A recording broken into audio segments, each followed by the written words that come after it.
Você já ouviu falar de Sansão? Ele não era apenas um homem forte. Ele era um milagre ambulante. Um projeto de Deus desde antes de nascer. A Bíblia nos conta em Juízes que, desde o ventre de sua mãe, Sansão foi separado para ser um nazireu. Isso significava uma vida de consagração, com regras específicas, como não beber vinho e não cortar o cabelo.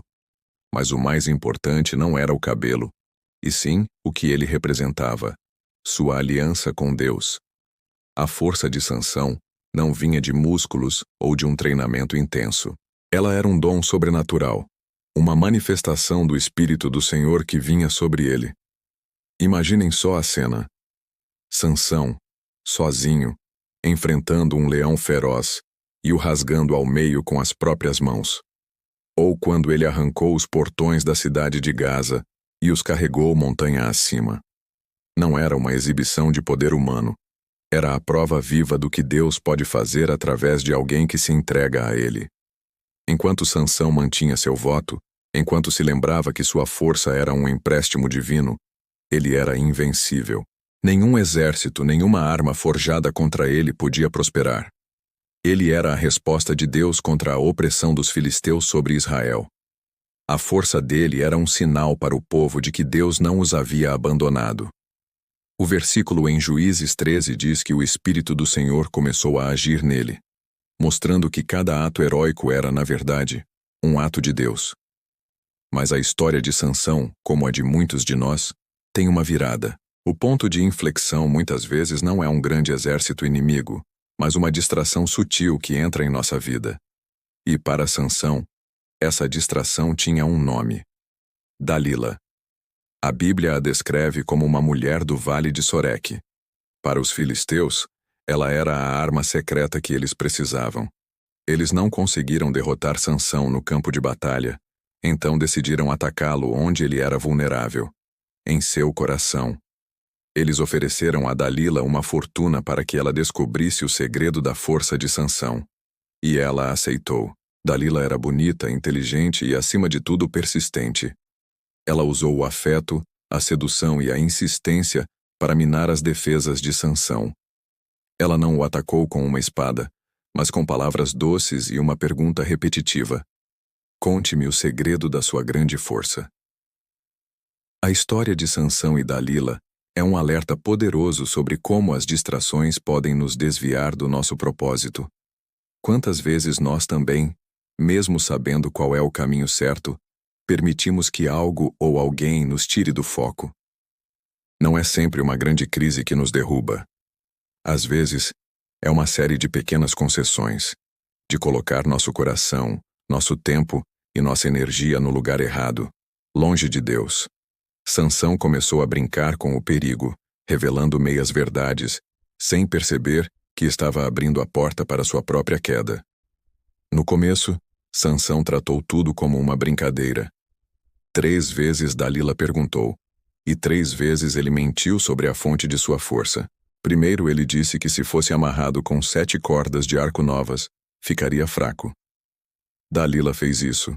Os filisteus apareceram, mas Sansão arrebentou as cordas como se fossem fios de linha. Depois, ele disse que cordas novas que nunca foram usadas o enfraqueceriam. Novamente, ele se libertou com facilidade. Na terceira vez, ele disse que se as 7 tranças de seu cabelo fossem tecidas no tear, ele perderia a força. E mais uma vez, ele se levantou e destruiu tudo. Mas Dalila não desistiu. A Bíblia diz que ela o pressionava e o importunava dia após dia, a ponto de sua alma se angustiar até a morte. Finalmente, cansado e exausto emocionalmente, Sansão abriu seu coração e contou-lhe toda a verdade. Ele disse: "Jamais passou navalha em minha cabeça, porque sou nazireu de Deus desde o ventre de minha mãe. Se meu cabelo for cortado, minha força se irá de mim, e me tornarei fraco como qualquer outro homem." Ele revelou o segredo da sua consagração. Naquele momento ele quebrou o pacto, e Dalila soube que desta vez era verdade.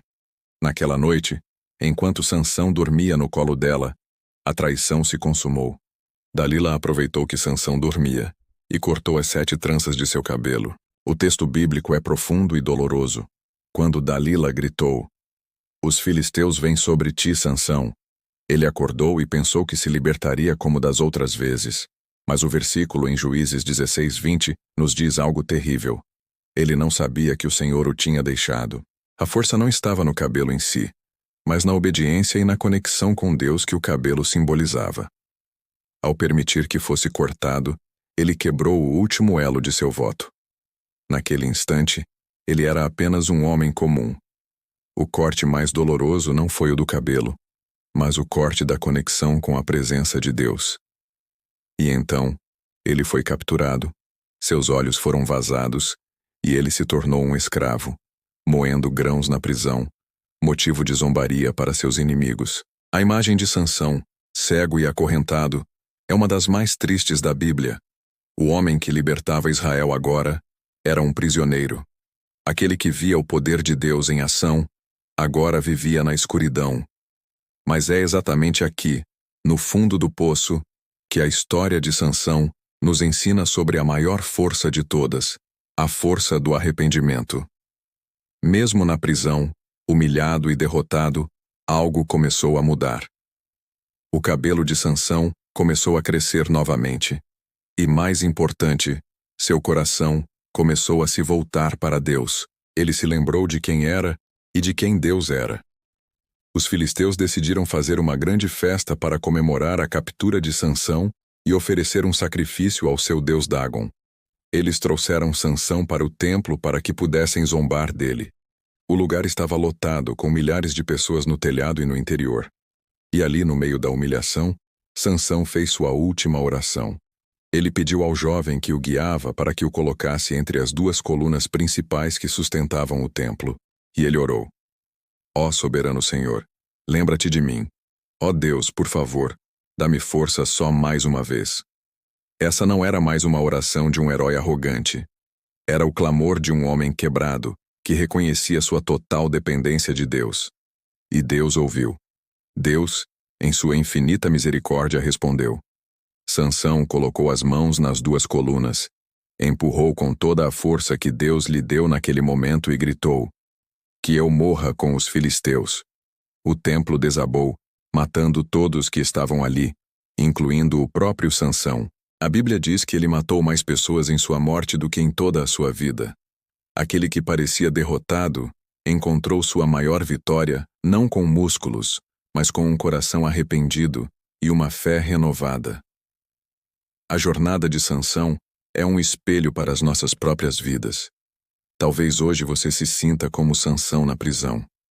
Talvez você tenha perdido sua força, se sinta decepcionado consigo mesmo, preso por erros do passado e sem esperança.